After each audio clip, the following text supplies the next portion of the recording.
This will be episode 63. 63. That's a good number. We've been going over a year. I'm just learning about numerology. What's 63? I don't know, but 64 is a bad one. I know that. Let's go, baby. 62. I follow this guy named Conspiracy Joey. Uh-huh. Not the other Joey that we know so well, but this is like another guy. He goes, Conspiracy Joey. Mm-hmm. But he's all about numbers. He's got some website where he puts names in and it comes out numbers. And then so whatever day, like, you want to name it. Kamala Harris wears Converse, and on that day, it matches this day, and that matches the Uvalid shooter, and the shooter's name matches, and this is the Jesuit, and he's just over there, and you're seeing all these numbers. I'm like, what? What's 144? What's 62? What was 69? I can't remember. Heck yeah.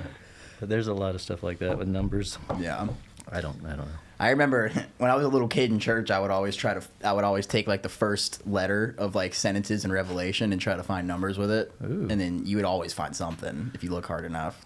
That must Trying to crack the code. 9/11. It's in there. Oh, yeah. They say it's in there. Oh yeah. That must come from your background, huh? That must come from your background. Dude, yeah. I don't know how many times I've read the Bible. Like probably at least 6, like through and through all the way. Wow. Over the years, yeah. That's awesome. Growing up, because I mean, like it's good to have it I feel like it's good to have a church background. It's awesome as a foundation as a kid. I'm very happy that I Yeah. had it. Because when you grow up, you kind of like Right. you don't phase out of it. It's still always a part of your life, but you kind of see parallels between that and how the world actually operates. Yeah. It's kind of cool. I love it. Mm-hmm. I have to go back to it. In fact, the main thing right now, I think what I'm hearing is that so many people are fighting depression, and even I'm fighting depression, and just going back to the Bible, just somehow about believing that it's the Word of God and feeling it, just somehow resets your brain pattern almost. So where the depression is there, but there's a reason for that depression, and you kind of can handle it better because you're reading that life is a struggle and life is a test and life is difficult, and this isn't the world you're supposed to focus on, and then you can get into Ecclesiastes and everything becomes meaningless, and things start getting lighter as you read the Word, because you're, as a believer, you start going, all right, there's something more to what we've been programmed, and that's the heavy thing that I'm starting to realize, and I think that a lot of people's eyes are being opened up to, is the programming is so strong. Mm-hmm. I mean, and you can dissect anything from school to history books to TV shows to music. I mean, really, music was a heavy programming thing, and when I was a kid I heard, just sex, drugs, and rock and roll, those are the devil's treble hook, and so you're like, what does that mean? But as you get older, you're like, God, if sex gets in you and rock and roll gets in you and drugs get in you, you're pretty much disaster waiting to happen on some road, so I don't know where we're going with this, but as far as reading the Word and clearing your mind, I mean, just going back to it, I have to go to it. And I read a little of the Word before I go to bed, and I've gotten to the point where I just read a sentence and just kind of let that one sentence and just try to see the scenario of the sentence and not let all the preaching or all the excess, because sometimes church can be a little bit too much as far as it's too much to take in, but small bites help. Yeah, and so I've made it to where I just have to, like I said, you can either have one foot in the world and one foot in the Word, and the Word helps me get through another day, which seem to be going at a rapid pace these days. Yeah, I mean, I don't know. It's like Thursday. What day is it? Tuesday. Oh yeah, one of the T's flying by. So you said you have like some depression. Do you do a therapy thing, or do you totally just use the book? I just use the book, and I just do it because I know that somehow the struggle is for a reason. Like the struggle, and I try to pinpoint it. Like I was just telling you, like I was like, well, what is the root of it? Is it because I don't have love in my heart? So I ask for love, and of course you'll get a test on traffic or tourist or anything to work, anything that you can try to like look into yourself and say, why is this affecting me so much? Like where's the rage coming from, or where's the anger?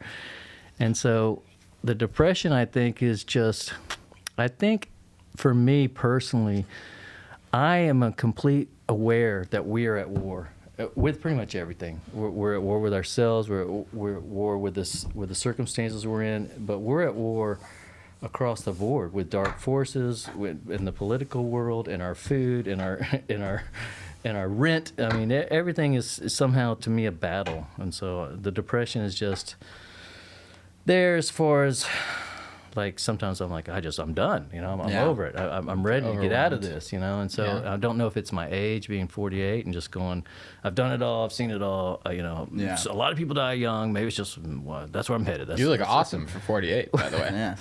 Well, it's 3 years of being sober. Yeah. I got sober in 2019. And Congratulations on that. yeah, That's yeah. huge. nice, man. But that was God, and that was another thing of me just continually praying. I mean, even when I was drunk and riding the roller coaster is what I call it, because I couldn't get off of it as far as like I could function, and that's the thing about alcohol is you can function with it, but for someone who's extreme, kind of like I'd say I was extreme, and as far as living in the bars, as far as pulling all my emotional stimulus from bars and just being raised kind of going to bars. Yeah. I was pretty much a goner. So, but I had that Christian background, so I would always pray in the dark times of alcohol, which was just it's a depressant. It's a Yeah. horrendous knife in your soul, but there's highlights. Yeah. But there's dark times. But in those dark times, I continually prayed, and I believe personally that I had one of those, because you got guys that go to AA and they follow these steps and they do it on their own, but I couldn't have done it on my own. I think there was intervention, and it happened. It happened to a point where I was functioning, and then something switched where I don't know if it was the depression or the situation. Really, I thought I saw the writing on the wall where the world was headed, and I just kind of wanted to give up. So I think I just was going to go out as fast as possible. So I tried to just drink myself into, because I knew I wasn't getting off of it. And I said, well, let's just speed this up. I don't want the slow downward slope. Let's just go off the cliff with it. So, but my story is I drank.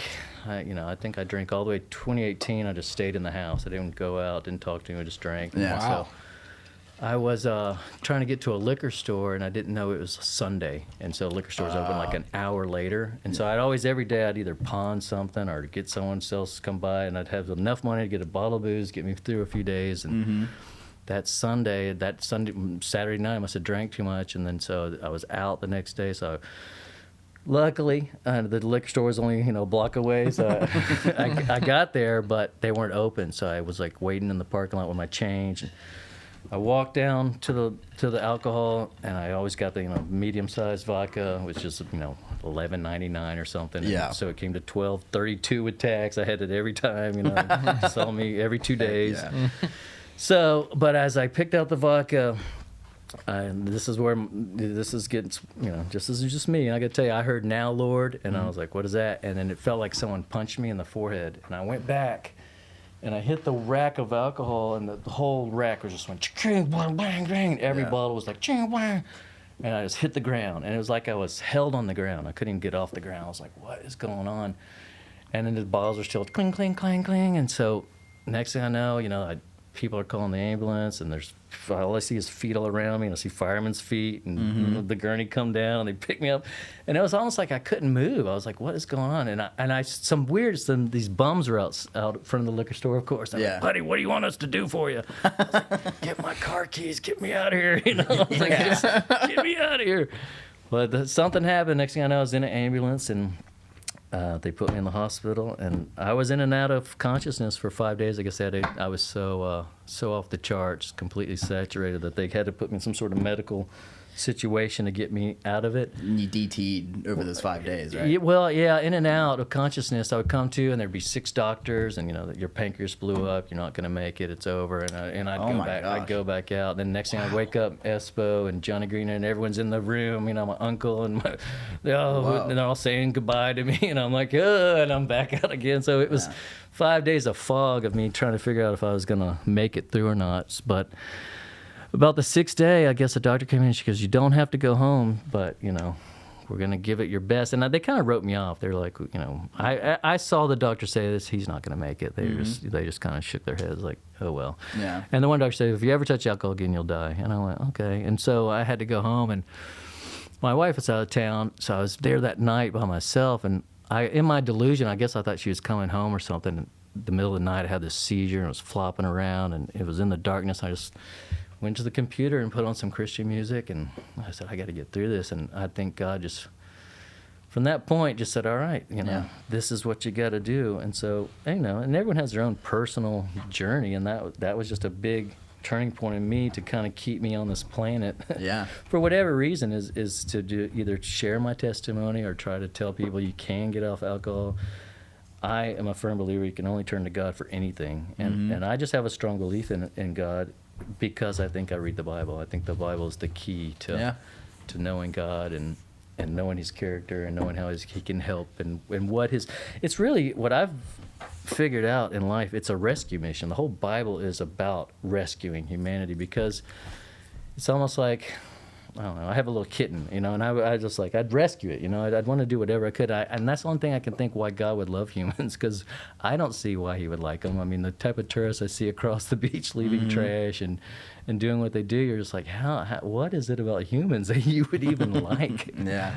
So So I guess He made them, so He's got to like them. Yeah. So you didn't go through the formal AA situation, or you did? I never went to the formal AA. I mean, I've been to some meetings. I didn't like rehearsing everyone's sad stories. Like, this is the first time I've really even, I mean, it's a sad story, but it's a good story because I guess I'm still here. Yeah. Absolutely. But I didn't like having to listen to everyone's saga, because I know the sagas. I knew it back and forth. You didn't have to tell me you were going to wreck your car, lose your teeth, lose your wife, lose your money. You didn't have to tell me all the woes. I didn't have to listen to everyone else's saga. Yeah. I'd already lived it. I was... I felt like I had the trophy. I had out-partied everyone on the beach, and a lot of it was circumstances, because I would go out, and I wasn't that smart as far as thinking what I really wanted was, this or that. You'd have to go away from here to go get my desires, which has taken a long time for me to get my desires in order, and that's a perspective thing. But at that point in time, I just thought, I need some sort of comfort, I need some sort of love, I need some sort of lift me up, I need some camaraderie. So I'd always go to the bar and find it temporarily. Yeah. But that first group that I would drink with, they would all, I guess, hit their high point and leave, where I would just go walk this way, and then there'd be a whole new group of people that I knew, and they'd go, oh, come on, let's get you shots, let's get you drinks. And so it was off again, and then they would leave, and I'd be like, all right, now it's time to go. And I'd walk this way, hey, come on over here, here's some more drinks. So it's with 23 bars on the beach in walking distance, I couldn't go far without someone else buying me a drink or wanting to have a drink. And so I was really in a fast, abusive situation. I mean, my friend Brian Hewison came up. He was a sales rep, and he liked to drink, and he would take me out, and he would just the next day go, how are you not a raging alcoholic? And I'm like, well, I kind of am, because every bar's in walking distance. See, other places you'd have to get in your car and drive somewhere, and that slows the drinking process, where School Beach is like Disney World for drinking. Yeah, absolutely. And growing up out there, and especially, before it got really crowded, you could just walk down the street with a drink and it was normal. So but that's not what I came here to talk about. I didn't talk about alcohol. No, I just wanted to. I'll wrap it up by just saying, because my understanding of AA, I've never gone through that either, but my understanding is that it is a very religious thing, and they put God first there. So I was gonna say it's probably helpful because of your background, and maybe the reason you didn't need that is because you had something to fall back on instead of having to discover something new. Yeah, and I went and talked to Quint Studer, because he's a very successful recovering alcoholic, and he's proud to say he is, and he's really done a lot for the city. So I went to talk to him. My stepmom actually wrote him a letter, and he came, and I met him at his, overlooking the stadium, and we had a nice talk about, and I get AA as far as the steps. These steps are very spiritual, as far as it's almost like karate. Like you can get really good at karate if you follow the 26 movements.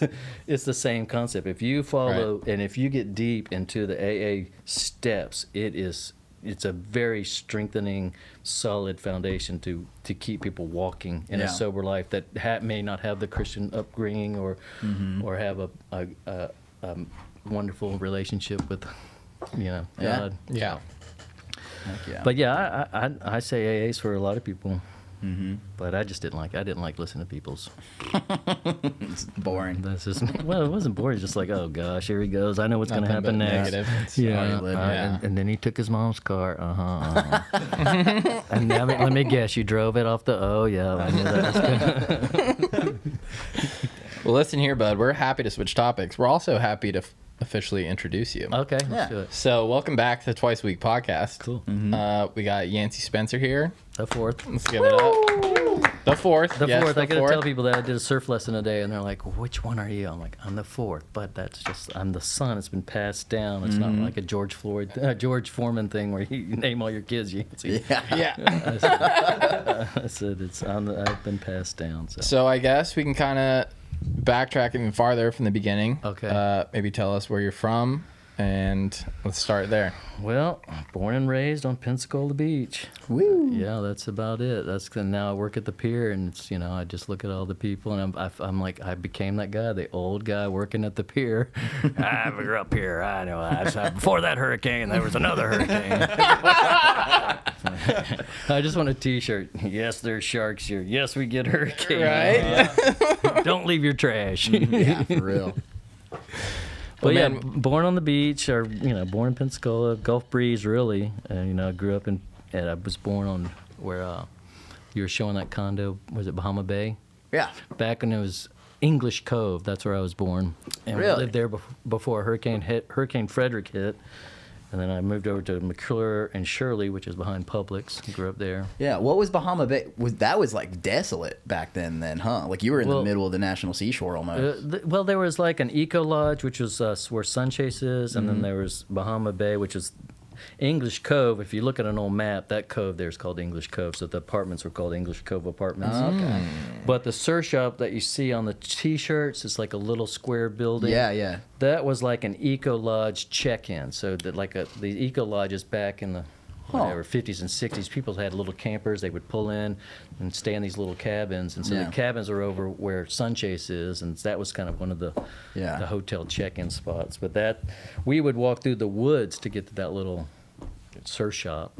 Interesting. The surf shop was originally, I think it was called New Era, and then it was Blue Cheer, which a guy named Jay Stone changed the name to Blue Cheer, and then he got out of it, and that's when Greg Knoll came to town. Greg Knoll was, the big wave famous surfer that helped Hobie get going. And Was New Era, does that have any relation to the hats? No, way Okay. before. Yeah, way before that. In fact, I wanted to start a surf company when I was in my teens called New Era Surf Club. Mm-hmm. And my dad was like, "We've already done it. You can't do it anymore. We've already done New Era." Yeah. And now I'm at that age. I look at guys, I'm like, "We've already done that, man."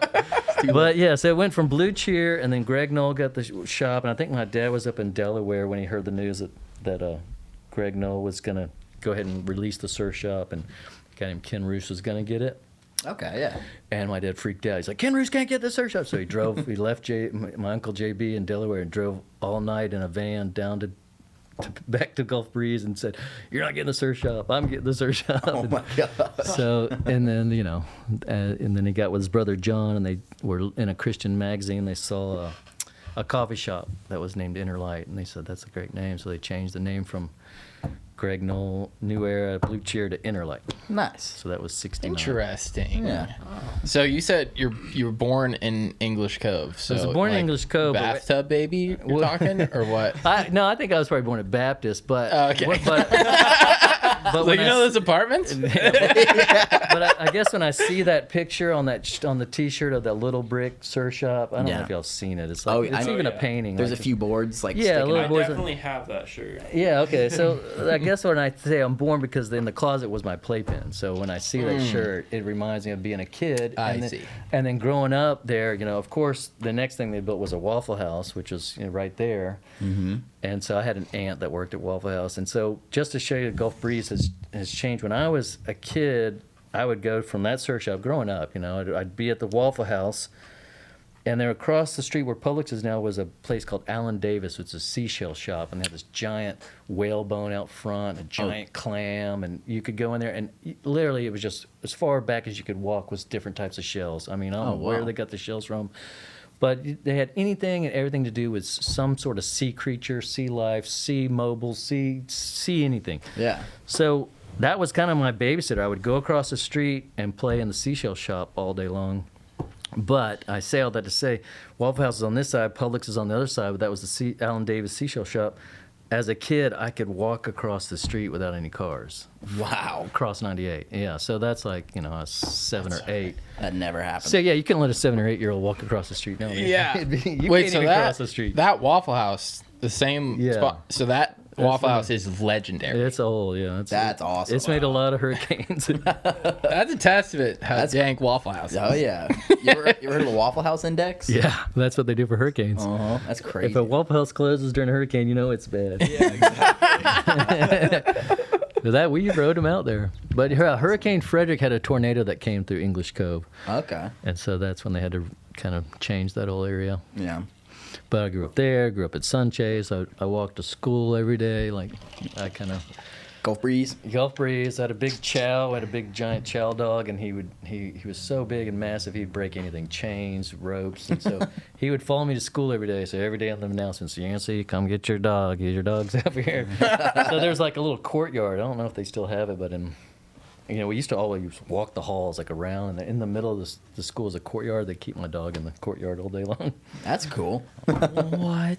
Yeah. That's so weird to think about. You should bring that back. And his name was Aslan out of the Chronicles of Narnia because he looked like a big lion. But everyone thought his name was Aspirin. Hey, Aspirin's here. I think it's Aslan. It's my painkiller. But from there, I guess I got into skateboarding because skateboarding was pretty rad in the 80s and 90s, and Right. it was all only ramps. Ramps was it, and we had gone to a big ramp they had built in Mobile. South Ramp or something, and it was huge. Like a mega ramp kind of. It was a mega ramp. It was one, and so they brought the big pro guys, and there was a 16-year-old guy named Tony Hawk there. Oh. And my dad had taken some Interlight shirts, and so had given Tony Hawk an Interlight shirt, and he was 16. Well, there's an older guy named Rob Roskop, and they brought his decks back, but he had the arm coming through the target. Mm-hmm. And he was like my hero as a kid because he could do the hand plants and the big lean airs, and there was Christian Osoy, and so I was really in the skateboard world starting up. I mean, anyway, Rob Roskop, my dad asked Rob if he'd come and build me a ramp. So I had this big skateboard ramp. My parents lived on Tall Pine Trail, which is down near Soundview. Yeah. So we had this. It was just swamp. It was wood. So he had this 9-foot ramp built, and we spray painted Swamp Thing on it, and so. I was at lunch. I always tell the story. I could only allow like 8 to 10 people over a day because everyone wanted to come skate the ramp. So I had this sign-up list. So at lunch, I would put the list out, and like people would bring me plates of fries and pizza and extra milk, and I'm like, okay, you can come today. So Did you ever try to monopolize that? It was wrong of me. Yeah, it worked me because I was like, oh well, I have the list here. Let's see. So, but I'd always let my friends come, and so that's where me and a guy named Chris Markovich became best friends, and he would be on the list. He lived in Gulf Breeze, and Randy Pittman, and all the Mike Doyle, all these guys. So. We skated the ramp, but my dad's... Mike Doyle. Yeah. My dad's deal was, hey, whoever's coming over on such and such day, they have to go to youth group with us. There you go. So, so Tuesdays it was a light load, but, it was better for skating. But I would take Randy Pittman and Mike Doyle and Wayne Jones and Sean Brown, and we'd all go to youth group on Tuesday night. And that's cool. That kind of started that whole deal. Must have stuck with Mike. It stuck with Randy. Randy's a pastor now in Navarre. Oh, I don't know Randy. Yeah, Randy Pittman's a cool guy. He is a church in Navarre called Calvary Chapel. Yeah. So I had Randy, Mike Dill, Sean Brown's a pastor. He helps with Dale Waltman over at Life Church. Yeah. So were you surfing before you ever started skating? Yeah, I started surfing at 3. I don't remember, but I rode boogie boards at the pier every day. That's all. Yeah. All my memories are just me sitting under the pier with a boogie board, and There you go. so it's weird to be raised under the pier, now working on top of the pier. It's like, man, what did I do in my life? How maybe it is the end. Maybe this is hell. No, it's like one of those full It circles. reminds me of The Alchemist. Have you read The Alchemist? It's a very good book. It's a very similar plot line, but it's I'll give it to you. I've got it. All right, I'll try to read It's it. a good one. It's a I short think read. I might have it too. Jake wanted But to so read it. so we had the big skate ramp, and I got free lunches every day, and so we were skating the ramp. Well, one day I went off the top of the ramp and went too high. Like I pushed it too hard, flew off the top of the ramp, came down the back side of the ramp, and landed on my head on a tree stump because we'd had to cut a few trees, and it was literally in a swamp. Like if you flew off the ramp, you went head first into the swamp. Yeah. That's what it was like. So you knew if you were covered in swamp juice that you fell off the ramp.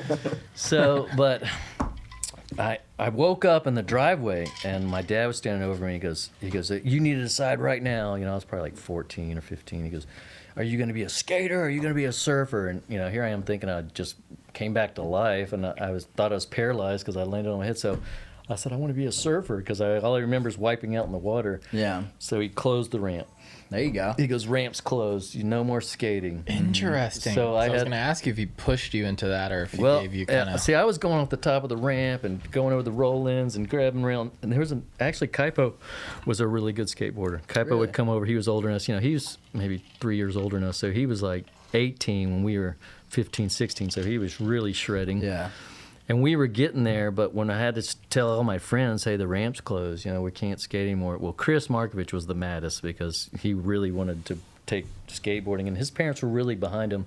Like, they would let him tear up the yard and build ramps. And they helped him start a clothing company called Teabags. Well, anyway, Chris Markovich and Rob Dill and all these guys were in the driveway, I remember one day, and they're just like, we're just going to skate in the street. And I was like, all right. I was like, that sounds lame. That'll never take off. Yeah, I was like, skating in the street's stupid. So, and then, they kept going, and within 2 years, street skating started to become a thing. And through my dad's connection, he knew Herbie Fletcher, and Herbie Fletcher had found out Chris Markovich was from our town and put him in a surf movie called, I can't remember the name of the surf movie, but Astrodeck had these surf films, and so that was the first time in a surf movie, the middle part was skateboarding. Oh, that's cool. So when they put Chris Markovich in the Astrodeck surf movie, he got the biggest sponsor, which is GNS at that time. So he ended up being the second highest paid skater in the world, and I was sitting there on the couch going, why did I quit skating? So it was neat, but Chris is still just a shredder. I mean, that's cool. He still rules the skateboarding world, even and it's weird because he's got pins in his elbows and knees and ankles and neck, and I thought, I'd get away from all that, but through drinking, I cracked my hip, broke my elbow, I've got missing bones in my wrist, giant metal plates in my missing hips. So I beat myself up the other way. All right.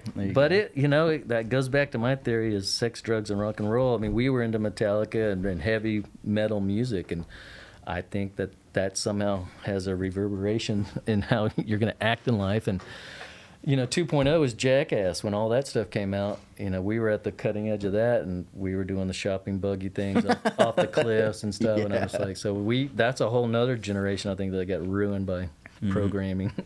So let's go from, you get asked by your father, are you going to skate or are you going to surf? He closes the ramp. Yeah. Where do you go from there with surfing? How seriously do you take it when you start competing? He helped me out because he knew how flat the summers were. So he sent me to San Diego that summer to kind of get me out of the flat doldrums. Yeah. Because that's why I skated. There was not much surf, so I skated all the time. And being a kid, you're just especially me, I was wired for sound. So he sent me to live with my Hank Warner, and Hank Warner would take me down to La Jolla Shores. And so I grew up with all this whole new surfing vibe guys out in California that were really cool. They were really wild, but they were really cool. Yeah. And it was cool just being in the San Diego scene. So I had another outlet on the summertime is spending time in San Diego, and there was good churches there. I went to some really neat churches and growing up with just cool Christian people there too. So that was another blessing. Lots of blessings. Heck yeah. So yeah, but that was it. So from there, by the time I surfed from 16 to 18, I got a lot better faster by going to San Diego. And so it's a whole new world out there. Yeah, and two things happened at the trade show. I went and surfed. Typhoon Lagoon opened. Oh, that's cool. Yeah, so I surfed it for the very first time when it opened. Me and my dad went. We rode rubber rafts the first day because I wasn't ready for surfing, and that was pretty fun. I was like, this is amazing. Yeah. It's like an artificial wave. All right. But then I got to surf it, and a lot of the guys, I was young enough to not realize that the surf shop owners were there, the clothing manufacturers there, and so they were all at Typhoon Lagoon, and I was, pretty young and surfing good, and I could surf because I was so light and I was used to surfing Gulf Coast waves. I shredded Typhoon Lagoon, and they were like, who is this kid? So I got pretty much my first big sponsor, and from a artificial wave. Yeah, kind of. Yeah, I was ahead of the curve on that one. That's Fake it cool. till you make it. That might be historic. That doesn't even happen now. Yeah, it might be historic right there, but Well, a That's guy crazy. named Rob Burns, who owned Locomotion, he found my dad, and he goes, I'm going to fly your son to Hawaii, and I'm going to give him 6 surfboards and let him live with a guy named Tony Moniz. So right out of high school, I got the golden ticket. So next thing I know, I was in Hawaii, and I didn't realize how heavy Tony Moniz was till I saw this poster of him on Waimea, and he was so respected in Hawaii. Everywhere I went, if I was with Tony Moniz, there was no problems, and that's what all you heard growing up is, oh, the Hawaiians don't like haoles, especially blonde hair haoles. Well, here I am riding with like Tony Moniz, and Tony Moniz one-upped it. He goes, I'm going to go let you live with this lady named Rel Sun. I didn't know who she was, but she was like the icon of women surfing in the 70s. And so she was like considered the queen of Makaha, the queen of the island. So she's taking me to these all-Hawaiian concerts. I'm just this young kid, and I'm just getting all this respect because I'm with Rel Sun and Tony Moniz. And So how old are you here? Like 19? I'm 19, yeah. Okay. So I'm turning 19, and I'm just in a whole nother universe as far as just the Hawaiian vibe, the Hawaiian ways, the beauty, the beautiful women. Everything was just off the charts for me. Brazilians everywhere, boogie boarding all girls. I was like, what is going on with this place? It's amazing. But that was before, it was. But at the same time, there was guys like Tommy Carroll and Gary Elkerton, and they were charging such big surf and doing such incredible man turns on giant surf. I said to myself, I'll never make it. Inside myself, I said, there's no way I'll be able to drop in on a wave that looks like a 3-story building. I mean, I was in the channel watching it happen going, that's impossible. I'll never get to that level. So that's when I realized these guys from Australia and these guys that, grew up surfing big waves were way, way ahead. But I didn't see, looking back, I didn't see the momentum revolution coming because I was already out there and I didn't see what was behind me. So I kind of gave up on myself as far as going, I'm not going to make it. Because I would see Luke Egan do a off the lip on a 10-foot wave at Pipeline, and I knew I was just looked like a Q-tip out there. I was like, there's no way I'm going to be able to ever go into that. And at the same time, I got pretty prideful because we didn't have cell phones or anything like that. So I wanted to kind of come home and tell my friends, ha, ha, ha, I made it. Look at me. You remember me? I told you I was going to make it. So I'd come back, and when I got back, everyone was at the beach wasted, hammered, drinking, and I was like, no, I wasn't supposed to find you guys like this. Y'all are all falling apart. And instead of me pulling them out of it, they just pulled me head first into it. So the next thing I know, I was drinking and watching it all slide away because I kind of inside gave up. At the same time, I wasn't dedicated enough to get back out there. And I always thought, it's always there for me. I've already made the connections. Yeah. So by then, time goes so fast. I think I was into 22, and my dad said, "You're drinking." We started fighting. He started pulling back on ever helping me. You're 22 now. What are you going to do with yourself? You're not a little kid anymore. And so then I started scrambling, and by then I had a daughter, so I had a 3-year-old, and I started freaking out because I was turning 23, and I was like, man, I've got to do something with my life. And so I said, I know what I'm going to do. I'm going to go back to San Diego. So I bought a VW van, and I loaded it up, and my dad helped me out a little bit. He goes, if you take this Gold Seal Mike Doyle model out to this guy in Skip Fry in California, he goes, I'm going to sell it. Skip Fry. Yeah, he goes, and I'll pay for some of your gas. So I took probably the most rarest gem of a surfboard, and looking back at it, I'm sure he wishes he still has. It's probably worth $6,000-$7,000 now. But it was a Gold Seal Mike Doyle model, Hobie, in perfect condition. Drove it out there, gave it to him. I didn't even know what I was handing to him. And so I guess it went off to auction.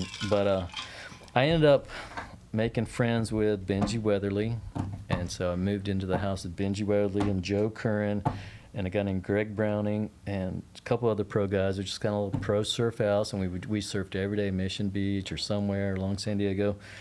And Benji Weatherly's dad worked for ABC, and he just retired, and he turned his garage into a studio, and we didn't know it, but he comes out, and this is where VHS tape decks were everywhere, and he looked at all of us sitting on the couch. I think we were surfed out for surfing in the morning. He goes, "Does any of you guys want to learn how to edit?" And I was like, "Edit?" I was like, "Edit what?" Yeah, no thanks. And so there was me, Benji Weatherly, Greg Browning, and Taylor Still all sitting on the couch. Taylor Still too?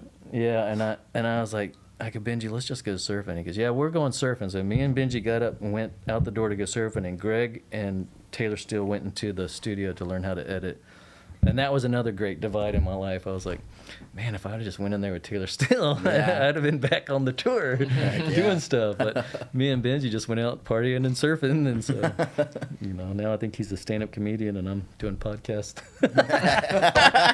I'm just checking. Hey, this shit's cool, man. Yeah, this is come way- on. this is way cool. Hey, come on. Stand up and podcasts are like the new age thing. Yeah. I'm hanging in there. Yeah, I came back for a reason. You got a plan, Lord. Heck, It's yeah. not too late to learn editing. I got you right here too. That's right. So, So sorry, go yeah. ahead. I don't mean to cut you well, off. Since we're doing the fast forward, I was out there and I'd driven the VW van up to L.A. That's where my friend Jerry Blank was a karate instructor, and he taught karate to movie stars. Like I was telling you, Pamela Anderson was his big thing because he was on the Enquirer teaching her how to do self-defense. And Yeah. he did all these private Wow. lessons for a lot of Chris Penn, Sean Penn, but he ended up doing Bob Dylan. And that's when Bob Dylan gave him his cowboy boots. And I was looking at these cowboy boots with Bob Dylan. I was thought, man, that's the coolest thing I've ever seen. But when I was up in L.A. and I was kind of digging the vibe of Hollywood life, because that was my first taste of it, I was like, ooh, yeah. And at that time, I don't think my sister was into acting at all. She was still in high school, probably. But I had hit a curb or something in my van and broke the axle. And I was like, what am I going to do? I have to get back to San Diego, and I've got this VW van. And the van was sweet. And let me just tell you about the van. It was butternut yellow with white, and it had leopard skin interior. The seats and it had bamboo on the walls and white shag carpet. I mean, this was the most pimp VW van I think I've ever seen. And I bought it from a guy in Gulf Breeze. He was a skater, Dylan. I'll remember his name in a minute. But these two skater guys, friends of mine. But so I drove it out there, took the Mike Doyle Gold Seal model van, was living in the van, drove it to L.A., visit Jerry Blank. That's when I ran into Jenny McCarthy. She asked me to be on MTV, all that stuff. So, but anyway, I broke the axle, and I had this is a funny story. It says I had to drive it back to San Diego. So all the way from L.A. to San Diego is the 5 or the 405, and it's like 5 lanes of traffic, and everyone blows. I mean, it's just it's like from here to Panama City, but it's just people do 90. Just Yeah. So here I am driving the van, but the axle's broken. So I was drive, the wheels would do this, the front wheels, but every now and then they'd click in the same direction, and I would go screaming across all the lanes with no control. So I'm like driving, and all of a sudden they'd hit, and I go, uh-oh, here it goes. And I'm going so cars would be slamming on brakes, going around. What the hell? I had long blonde hair, and I'm in a van. They're just like, hippies! Oh, we hate hippies. And so all the way to San Diego, I drove like that. But anyway, I got back. I ran to these Mexican guys. I said, man, you guys work on axles? And they said that they could weld it, but they didn't advise it. I was like, let's weld it. I was like, $50, Yeah. So I welded it, and then Benji Weatherly had started some shoe company, Cyrus or something like that. But anyway, he was working at the shoe place, and this guy had this sweet 64 Impala. Yeah. And he liked my van. I said, well, I like your Impala. So we traded. So I didn't tell him that the axle had been welded. Well, so anyway, the deal went bad because he finds out the axle's broken. Well, I'm going to go ahead and sell the car anyway to pay for the axle. And so I'm driving. So I drive the top of Mount Soledad. Well, the brakes go out in the Impala. So I drive all the way down the mountain with no brakes, end up crashing into a grocery store parking lot. This is a crazy story as far as if I gave you detail by detail, but jumped on there was no seatbelts, jumped on the floorboard during the crash, totaled the 64 Impala, which is probably would have been worth so much money these days. Yeah. But so now I'm carless because the guy, totaled the car swap, axle's broken. So I came home. That's what happened. That's why I came home. My dad was like, all right, you could come home. So we rented a U-Haul, and I had to go up and down California coast picking up heavy things like skim boards and wax and anything that had a lot of weight to it because he could save on the shipping if I took it all in a U-Haul. Yeah. So that was my trek back home at, I guess, now I'm 26. And as I was out there doing all this, 2 hurricanes had hit, one called Aaron and one called Opal. Woo. And they hit crisscross in the same spot. Have you ever seen the calendar of that? It's a map, and they show where Aaron hit and Opal hits the same spot. Whoa. And it's like 2 weeks and 2 days apart. And so that was the hurricane that changed our sandbars. I mean, you always hear about Frederick changing our sandbars, but Aaron and Opal basically took our second sandbar, which was our real buffer. I mean, that's what kept the inside so good. And once that second sandbar got low enough and the water could start getting over it, that's when our inside started changing. Yeah. And this is before they came up with this idea of renourishment, which is a total nightmare. But so that was I came back after that hurricane, and then that was really, I guess, when I kind of hung around for a few more years, but I moved to Jacksonville, and then I really got into surfing again in Jacksonville. Jacksonville has a real thriving, wonderful surf community. It is. A lot of good surfers. They've had a lot of U.S. champions, a lot of East Coast champions, and I became friends with some of the best surfers there, and I just had a great time in Jacksonville. I lived in Mayport out there. I worked on a ferry. Poles. Yeah, the poles. There was so many days I would longboard the poles and Mayport, and it would be like the best you ever hear, like, you know, waist high, offshore, and no one would surf. They wouldn't think it's big enough. I'm like, no, that's plenty big enough. Like, just get out there. I said, promise you, it's a great longboard. So that's when I got into longboarding. Yeah. And so I longboarded there. And then once I got pretty good at longboarding, I remembered Malibu, and I'd been up there. So I said, I'm going back to L.A. So I went back to Malibu. And I had a friend who let me live in their house kind of as a nanny, so I took care of their kids and kind of kept the house. But again, I got to surf the rest of the day. And then I got a job with Global American Marketing, and that's when I moved to West Hollywood and started getting more into hanging out with actors and stuff like that. But I surfed Malibu every day, and I got really good at surfing Malibu, and I loved the place. I got a lot of friends. I had some of the best times of my life on the beach there, just hanging in the shack and hanging out with guys like Jimmy Gamboa, and just it's got a really cool vibe. And I don't know what happened. I'd missed some payments on my car or something, and I had to go home again. I was like, oh. But the day I pulled out of that, I remember pulling out of the Malibu parking lot. As I'm pulling out, some guy had just pulled in like right behind me. They said, and made a movie called Sprout. And that would like took off all these guys' careers, like, and I was like hanging out with them. I was like, yeah, I missed the boat again, like, because I'd missed the Momentum boat because I didn't know Taylor was about to start filming all of us, you know, because I was hanging in the same house, and when I left, right after I left because of the car swap deal gone wrong, they made the movie Momentum. So that was a shocker. When I get home, I was like, I'm just living with these guys. What do you mean? So it's been this weird up and down ride for me of being in the right spot, being blessed, missing opportunities, making bad decisions, you know. And really looking back at it, it's all about following. If I wouldn't have followed all my whims and desires, you know, because I thought I could, because I thought I had so much free will, I can do whatever I want. And I was really rebellious to God through my life. So it's really, my testimony is amazing that I can say how kind and caring He's been to keep me alive. Yeah.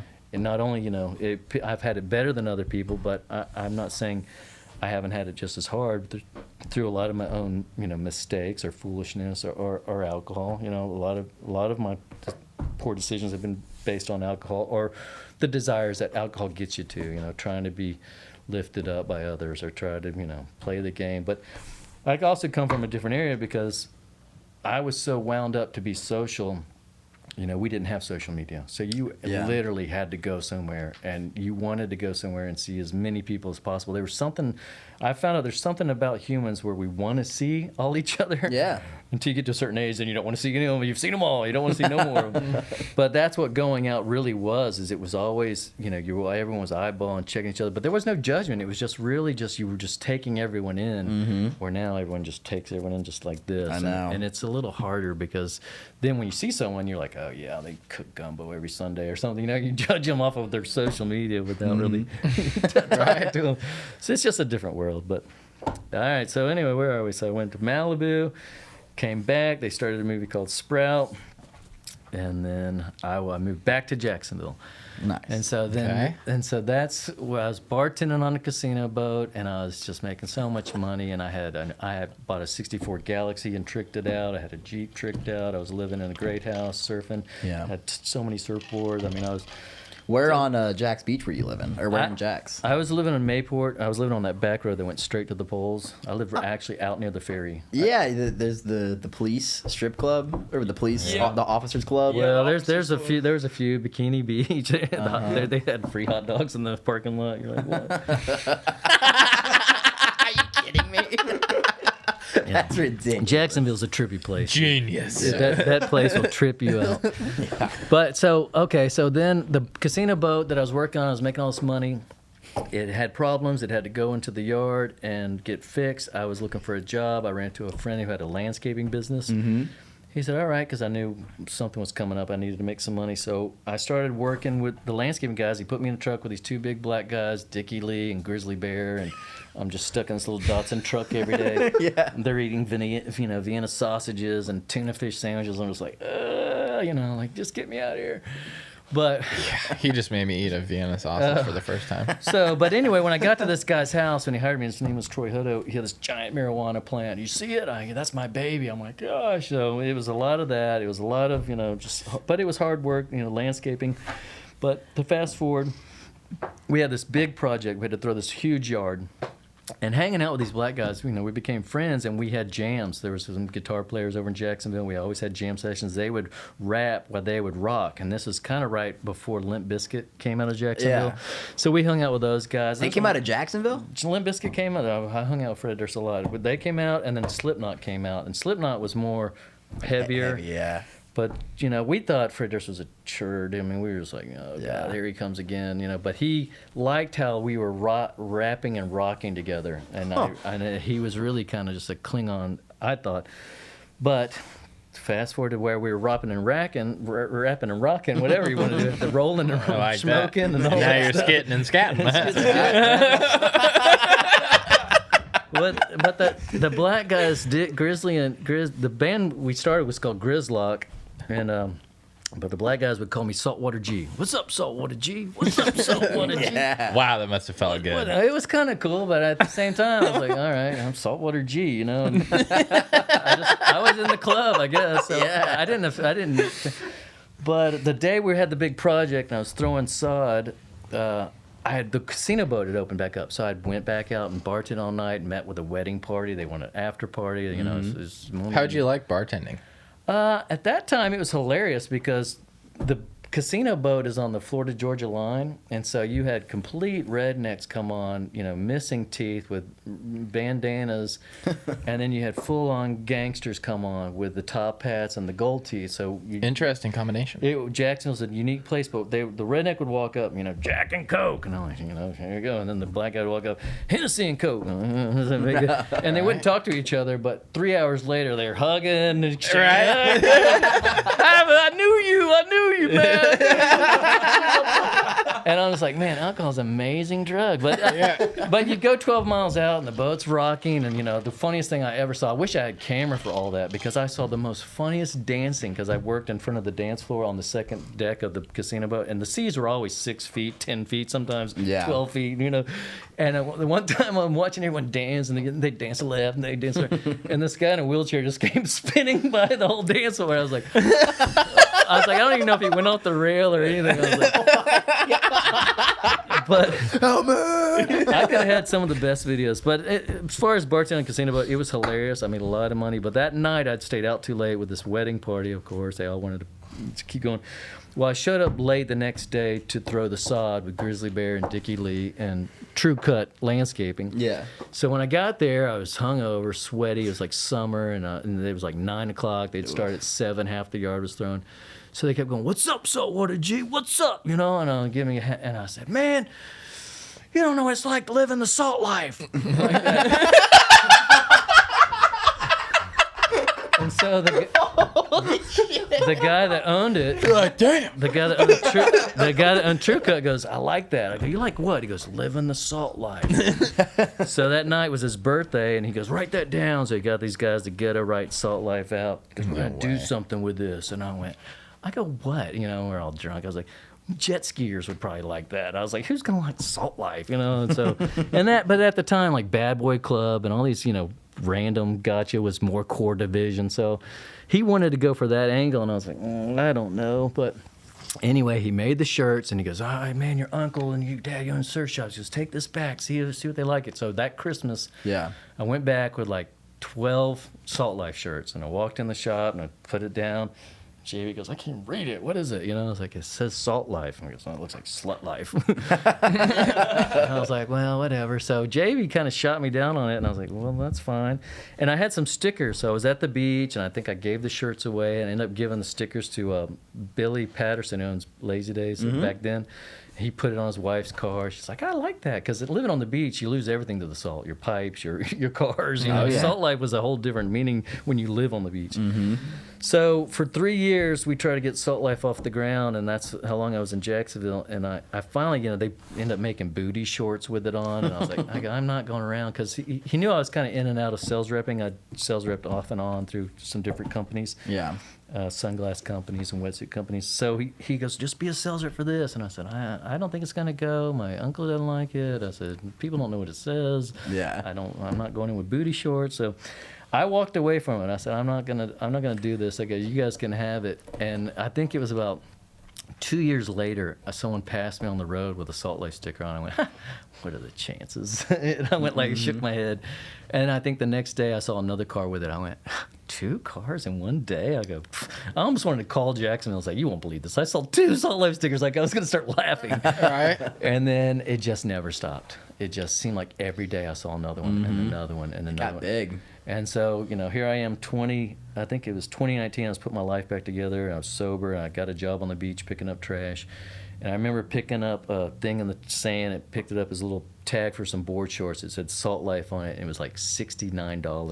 And I said, wow. I said, Vance, look how far you've come where you're picking up some tourist board short wrappers, and they paid $70 for a pair of shorts. And growing up in the surf shop business, I never thought shorts would sell more than $20. I mean, I thought, why would it? But at that time, the whole market got crazy. I think Rip Curl at one point was selling board shorts for $250. Like, it was ridiculous. The Mirages. Yeah. Mm-hmm. So, whatever. That's it. So, now we're faced into another opportunity, kind of missed, but holy shit. At the same time, that day I got baptized or rebaptized, that guy Troy Hutto had just been arrested for manslaughter. So I thought, that's a different perspective, because I'd come out of being baptized at Calvary, and I went to the car, and there was a message on my phone. Hey, Troy just got arrested in Miami for manslaughter. He shot some girl or something.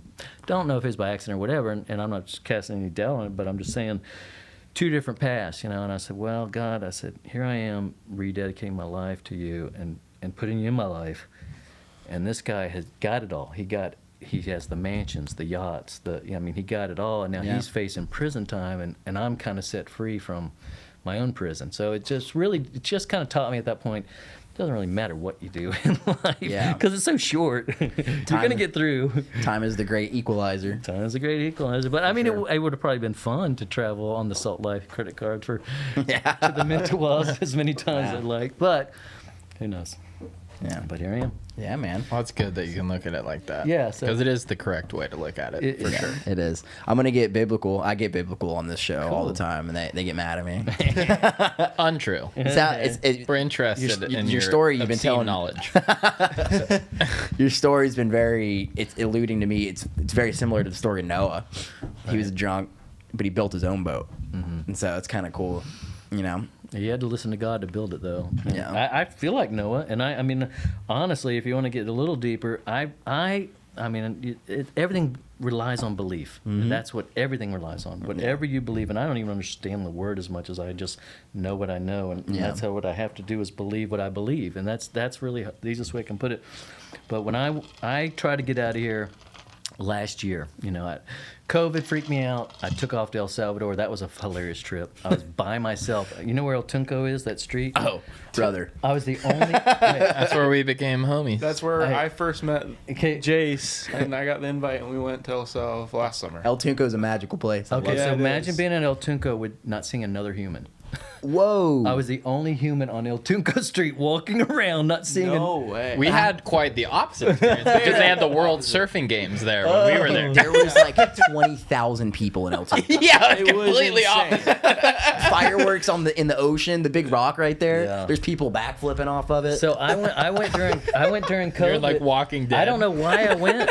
I don't know how I went. I don't know what happened. I just bought a ticket and bolted, and it was like right when the lockdowns hit. So I was the only one that was there. I was like, this is crazy. So I walked El Tunco, and I got to a surf shop, and they had been locked down for 4 months, I guess, maybe 4 weeks, but they were pretty freaked out about it. Yeah. And I said, well, look, this is all going to turn around. I said, the numbers are already showing that the percentage is low, and this is this. So, but yeah, I was in El Salvador, but I tried to escape I always try to escape Blue Angel and 4th of July Yeah. because it's such a traumatic experience for me to go through people that like airplanes that much and people that like fireworks that much because it lowers the IQ of me just to even try to look at them. I'm like, oh. But I can see it's just so innocent to go, wow, ooh. Mm-hmm. But I have to graduate past Wowanu. I want to have more to life than Wowanu. But other than that, so I tried to escape. So last year I tried to go, this guy was going to pay my way to go to Costa Rica. But I had to fly to San Diego, get in his truck, and we are going to drive because he was taking all this stuff. He's going to drive to Costa Rica. Yeah, so because if you're in, he goes, I'll pay the way. And I thought, well, I'd love to see Baja. I'd love to see all of it, really. I said, and you know what? The world's going over pretty soon anyway. Might as well get it in while I can. So I've jumped in his truck, and this guy had some issues with this lot. I don't want to bash him too much, but he wasn't ready. We get stuck in Baja for a few days. We're going in circles. He's trying to put his truck together. He's flipping on me. He's starting fights at taco stands. I said, I don't know. Holy shit. And he said something like, he said something pretty heavy to me. He goes, hey, birds of a feather flock together. And it hit me so hard because I said, that's a great traveling lesson. You do not travel with anyone that you are not in the same flock with. And I jumped in with this guy, and I was about to go on a death mission with the guy that we didn't really flock together as far as how we thought, how we treated, how I was very quiet and observant and didn't want to ruffle anyone's feathers. I wanted to be low-key. He's got this giant black truck with Volcom stickers all over it, blaring Well, and that music. sounds like birds of the feather, like he's expecting you to ride with him, ride or die. Yeah. Also, Well, which is a rather- huge problem. I was tough. I thought I was tough, but I was like, I don't know if I'm this tough. I was like, I don't know. I don't know. Because I wasn't scared. I was like, you know what? If it goes down, it goes down. But I didn't want to go down that ugly. Yeah. You know, so. Yeah. Oh, but to get back to our point is I end up bailing out of his truck, running across the border, getting on a plane, and flying out of there. But the country had just opened back up last year, the airports had opened up. Mm-hmm. And I think that's why I jumped on the first flight out there. But coming back, pilots can only fly so much before their hours are up, and they didn't have enough stewardess, and even the terminals didn't even have restaurants open at that point. So the terminals are backing up. Flights are getting canceled. It was like, I think it was 2000, or it might have been 21, yeah. It was last year. So I say all that to say I'm stuck in a terminal in Houston with so many people fighting over chicken sandwiches, flights getting canceled, wrestling over baby carriages. Like, it was madness. Mm-hmm. And I know where I'm going with this because you said Noah. Mm-hmm. And I'm looking at the sun come up because I spent 3 days in the airport waiting on any flight. In Houston, I'm like, man, this is the biggest airport in America, and I can't even get a flight across from San Diego to Florida. I was like, I thought this is really it. Were you also thinking maybe Blue Angels isn't that bad? NASCAR in the sky. I miss it. The old redneck Riviera. But I can tell you this for the Blue Angels. But okay, so I'm watching the sun come up, and I hear this. I'm telling you, I hear an audible voice, as in the days of Noah. And I heard it. Yeah. And at that time, I'd already come back, gotten baptized, turned to my cousin who was now the lead pastor at Calvary Chapel. So I'm hearing this, as in the days of Noah, and I knew it was in the Bible, and I was like, okay. So when I finally got back, I went straight to him. I said, you won't believe this. I said, I heard a voice, as in the days of Noah. So, he showed me where it was in the Bible, and I went, okay, lowers the self, and the party and Mary, and I said, okay, I get it. So I said, well, I wonder, what that was all about. So I contemplated as in the days of Noah, and then things just started being revealed to me about really what I believe in as a deep state, running the world economy, this hoax on the climate change, the Vatican was being exposed, even the Boy Scouts are being exposed. Everything was kind of unraveling as far as our fabric of programming started to come unhinged, and I started seeing things on a whole new level. Is okay, something's definitely changed on our planet. Things are being exposed. We're at war. Like, I always think that we are at war with everything. But how does the as in the days of Noah thing portray? Mm-hmm. Why did I hear it? What is it? Is it just what's going on, or am I supposed to be building my own boat? And I did. So I freaked out, and I found some farmland way up in Chipley, which is up there. So an old Indian friend of mine that I grew up with, she had this wonderful piece of land, so she let me go live out there, and I said, this is it. I'm going to get ready for it. So I moved out, walked away from serving, first time ever. I said, we're going to be preppers. I had this giant barn. I had this farmhouse. I had fruit trees. I had a spring of water coming out of the ground, fresh water, deer would run across, rabbits. I said, I don't know why the preppers go to the desert. Yeah. I said, this is the Mecca here. I was like, fruit and animals, Yeah. and peanuts, and what else? I mean, it was like turkeys were flying in. I was like, I can't. So, but I learned something because I was out there. And I'm like, is this reality? Is this really what I'm doing? Like, I'm becoming a prepper. Maybe I'm supposed to bring everyone here. You know, I started thinking about your brother. And he's like, oh, yeah, we're going to buy some farm. I was like, all right, well, good. I've got one too. You know, we both got farms now. So I was on that train. Like, things are coming apart. Let's get some farms. But it was really. That's what you do. Let's get some farms. So, and I had met the guys that had the ammunition. Like, this is comic book stuff. The closest thing to me was a ammo shop, and that was Hell yeah, brother. That's right. As it should be. that was 3 miles away. So I went 3 miles to the ammo store, or I could go 2 miles up this dirt road, and there was a little white church. I was like, honey, we got a church and we got ammo. God bless us. So, but here's the deal. As time went on, and I'm watching peanuts come out of the ground, and I'm like this, like, I'm missing something, right? And I realized I'm not a farmer. I wasn't raised a farmer. I don't know everything about farming. Yes, I could drive 55 miles to Walmart and get some things, supplies, but Yeah. you know, I started realizing that community was really important, and I went, man, I'm out here, and I might have found it. I might have found a place we can all shack up, shelter up, hang tight, only because I like the water thing. I hate to probably expose this, but so much water comes out of the ground in Florida. I mean, it's a super treasure.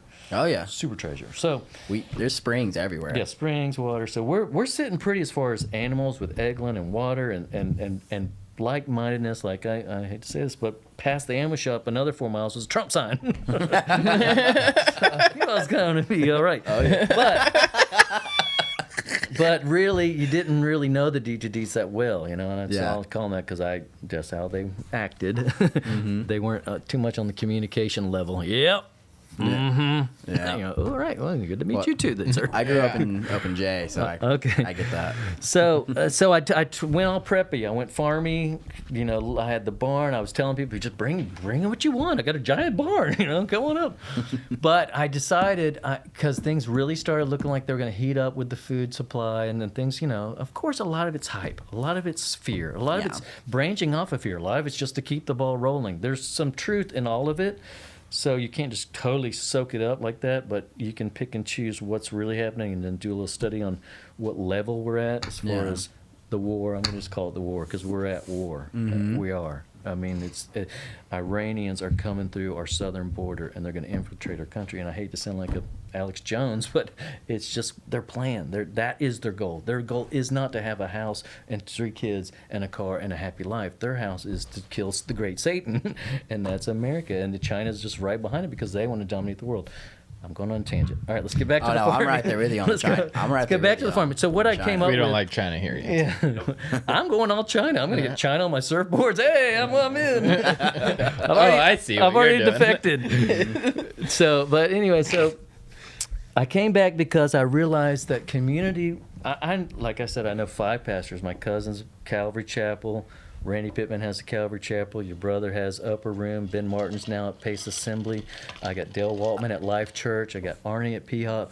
I said, just knowing 6 pastors that are friends of mine, and that's a congregation is a community. Yeah. And I said, just being around that safety in numbers, and that's what, you know, going to church now, I'm kind of getting a little irked because I know that I might be a little on the fringe of saying, hey, shouldn't we be telling everyone if something goes wrong, let's all meet at this place with what you got with a bullhorn and say, all right, we're safety in numbers, you know. So I want a plan.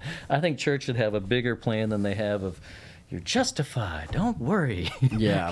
All right, well, I believe God is going to rescue mission us. Yeah. I do believe that we're going to suffer because we all suffer anyway, and we've had it so blessed for so long that, you know, we really don't know what suffering is compared to other places. But we're Christian, and God does have his hand somehow in this deceitfulness of what we've been taught as far as history of how our nation was founded or built. I do think that America has the most churches for a reason, because God wants to have a heavy footprint wherever the enemy has a heavy footprint.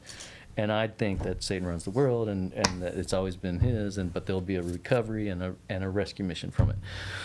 But I say all that to say, being around a community, being around friends, and working back at the pier, I realize knowing who I know is a stronger thing to have, and being a part of a community is more comforting than having your boat and warning everyone and telling them get in the boat. Like, so somehow, and I'm taking this somewhere because the year I heard As in the Days of Noah, the following year I actually read further down, I think it's in either Peter or Ephesians. I'm not too good at remembering what it is. But his disciples are saying, you know, when's this all going to go down? And they were full on. They saw it. They knew what was happening. They were all in. They've seen his miracles. From the water to the wine, all across the board. They were like, well, all right, we're in. We believe you. Tell us. And so Jesus in this, I'll have to tell you where this scripture is. It's either Peter or Ephesians, but he walks them through it again. He goes, all right, as in the days of Noah, it had to be flooded, all right? Then Sodom and Gomorrah, it just got to this point. It had to be, you know. And he goes, and then I will return. But after he kind of basically says, I'll return, he says, but don't worry, you know, there is a judge. He tells them this little story, because back then you really had to tell just all these elementary stories. You know, there was an unjust judge. He didn't care about God. He didn't care about man. He did what he wanted, period. But there was this lady. He kept bugging him, and he finally said, all right, you know, I'm going to go ahead and help this lady just to get her out of my way, but Jesus kept going back. He was unjust. He didn't care about God. He didn't care about man, but he helped this lady. And then he turns around and goes, if this judge helped this lady, how much more on the other end of the spectrum will the God of the Creator take care of you? So he really follows up this oh no situation of flood, brimstone. Now the next one's going to be judgment by fire and my return and the Armageddon, or whatever big a picture you want to paint.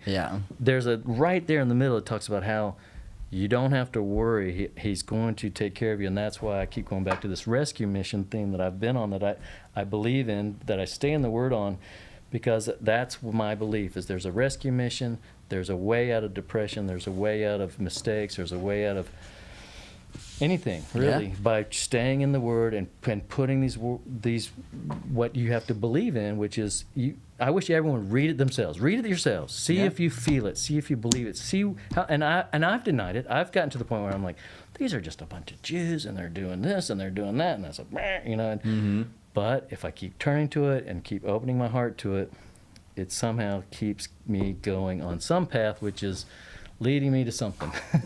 Which is, you know, just tightening our community, making a plan, seeing, you know, and I think a lot of our eyes are open to see who is on the same page as far as we're ready, you know, and I don't know.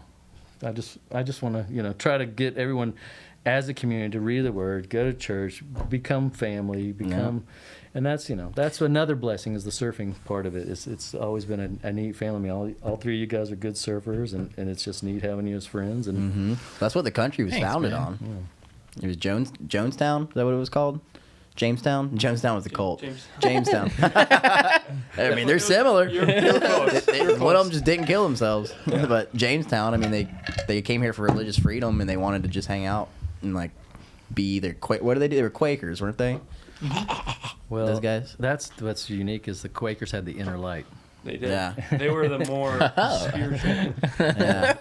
They were like the hippie colonizers. And my whole deal with the inner light is it's a continuing search. You know, like I said, I made it through Blue Angel and 4th of July. You made it. And I made it only because, I mean, working at the pier, you put on 1,800 wristbands of people. You know, where are the fireworks? When do the Blue Angels fly? And you're just like, But at the same time, you just can't take it over and over again. But if I had a pie graph of the people that come to the pier, and I know that I sell the pier. I mean, it's the big event of the beach. I mean, you get up, you walk away from everything, you get to see the whole beach. You're up high, you're in the breeze, you see sea life. It's a relaxing thing to walk away from being down on the sand and get out there. So I recommend walking on the pier. It's nice. And we have to charge because of insurance, because of hurricane damage. We don't have lights and no. But if I did a pie chart of the people, I would say there's a 20% that are Mexican that don't speak English. There's probably 20% from India that are just curious about America. There's 20% Asian that show up. And so that we get international people there, but then there's this giant 40% that's middle America, and they're just, They got the questions. You just wonder. Yeah. You just wonder what's going on in y'all's world. I know. Are y'all up to speed? Mm-hmm. But anyway, Isn't it? But you're a sweet man to him because you're a good guy. But that's what I and- was saying. So getting through it, you lose a lot of love for humanity. Yeah. So I guess that's what I'm saying is just trying. I took some time off to try to get myself in a situation of what was wrong with me. What's causing the depression? What's causing the anxiety? What's causing the misery of my own self? And you can't just blame tourists. It's got to be Yeah. something more Right. than that. And the root is not loving humans and not loving people. So I really said, well, what's holding me back from love? Is it your childhood trauma? Is it things you've been through? Or you just been burned by too many people? Is it just you don't like people? Like what? Are you a racist? What's the problem? And So you're kind of in this battle, like you're hoping you're not actually losing the love for people. You're just trying to fight it as far as like it's learning like how to love them. I want to cling to my community, my churches, and my friends, and my circle community, and really pull us in and say, look how much love we have here. That's choice. Like that's Yeah. a God-given gift to know pastors that have congregations that all want to be better in life and follow a God that we. I mean, if you look at all of us, I'd love to look at us all the time from an airplane, 30,000 feet. If you look at all of us, everything we do is ridiculous. It's silly. I mean, we're just little bitty things out. My stuff is now. You looked at my girl. It's just you're nothing. I mean, even rappers, I just want to look at them and go, you're nothing. You're nothing. But being nothing and being in church and lowering yourself and saying I am nothing. It's got to be bigger than me. I cannot do this without help. I think the humility and the humbleness.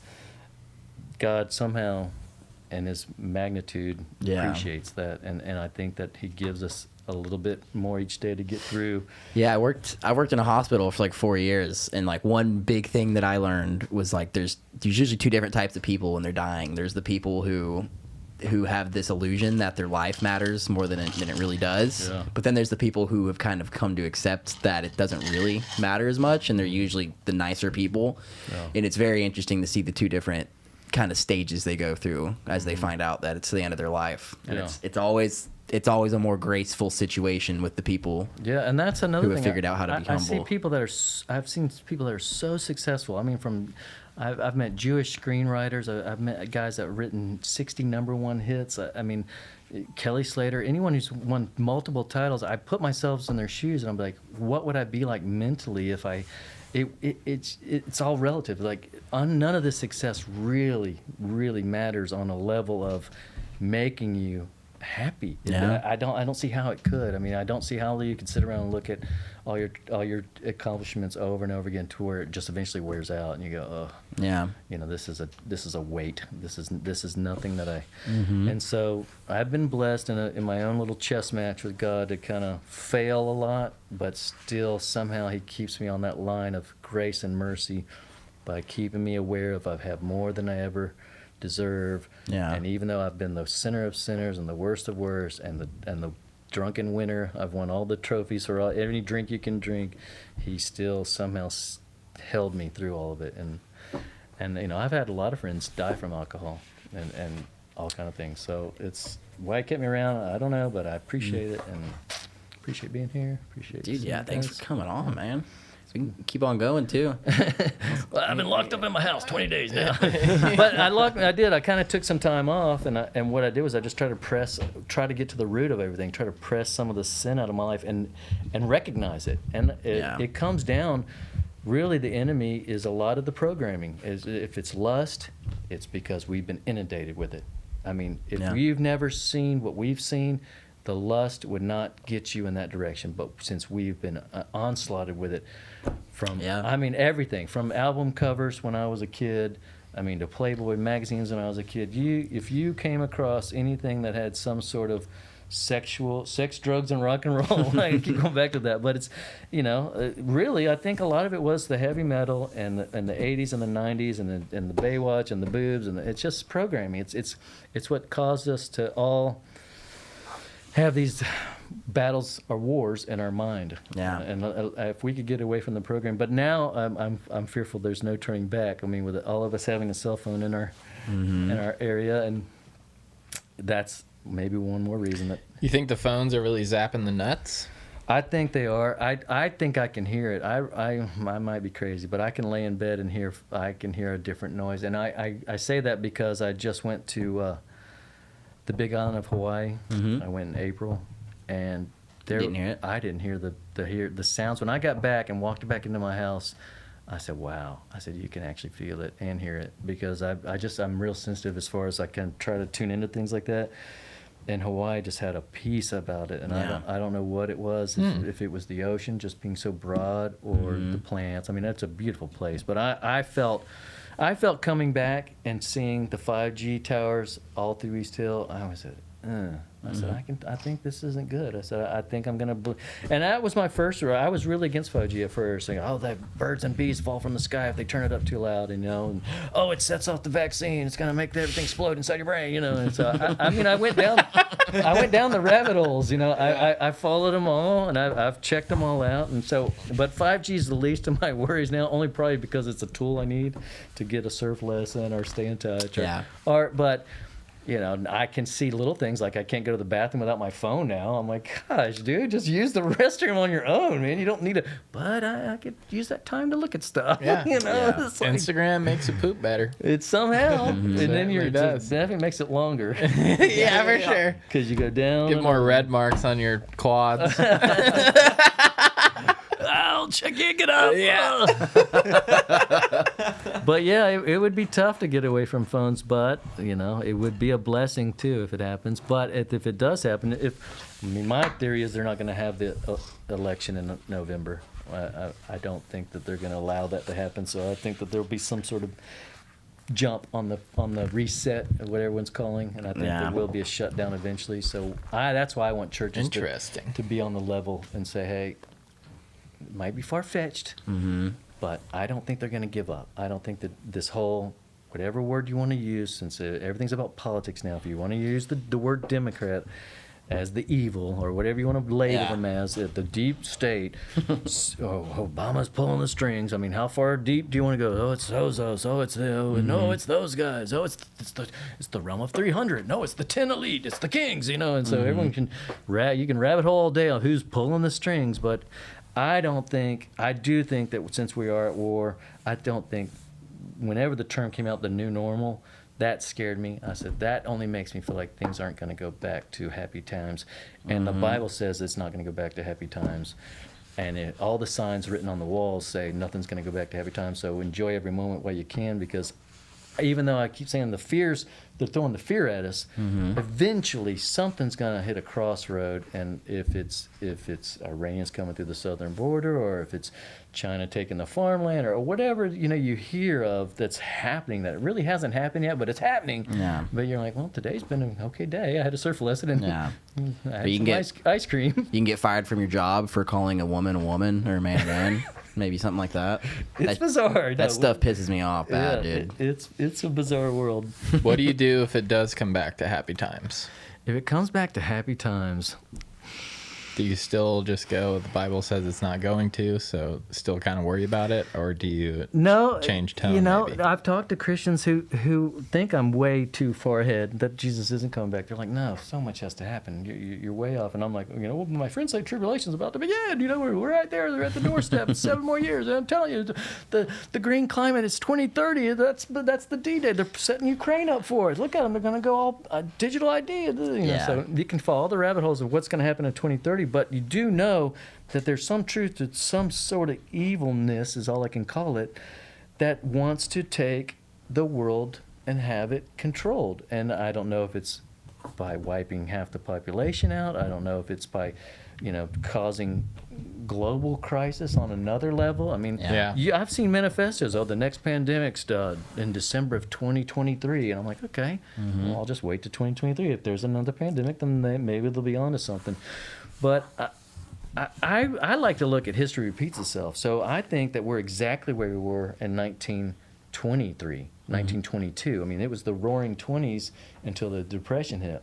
So even the economic side of the coin of you see where they print money like crazy, and if you do a little research, they've spent money like crazy. Like they've got the printing press, and so whatever they're smarter than us because they're way ahead of the curve. But this money thing economically, by not doing it right, and you want to blame the Democrats because of how the moment he got in office, it's gone all wrong, from the Afghan thing to the Ukrainian thing to the everything.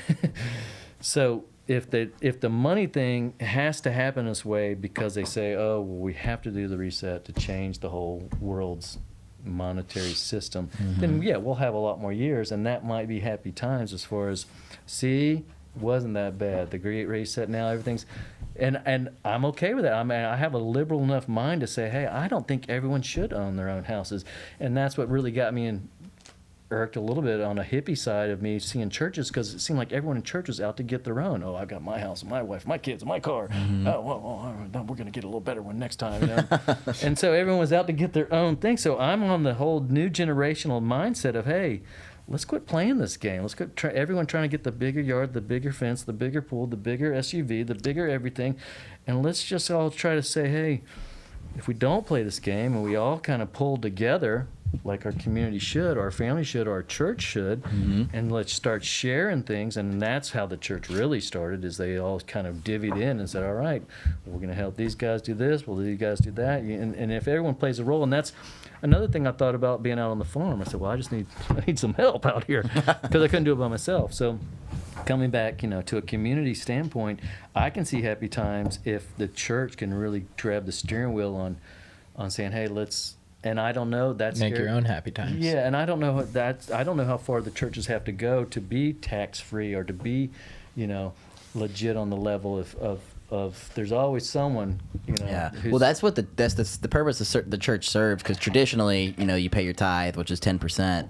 So you're paying into this system. You're not giving everything over, which that would be Marxism, but you're paying a little bit, 10%. That's a good amount of money to a church, and then you're trusting that community or that group of your peers to take that money and to do what you can't really do yourself, which is help thousands of poor people, build homes for them, Habitat for Humanity, all these institutions missions, and stuff. All these missions. I get and so it, that's awesome about Dale's church, Life Church. He gives so much to missions. I think it's a really amazing. He works hard and so I'm not bashing churches. I'm just saying maybe the next level would be if we could start talking about it in churches without them.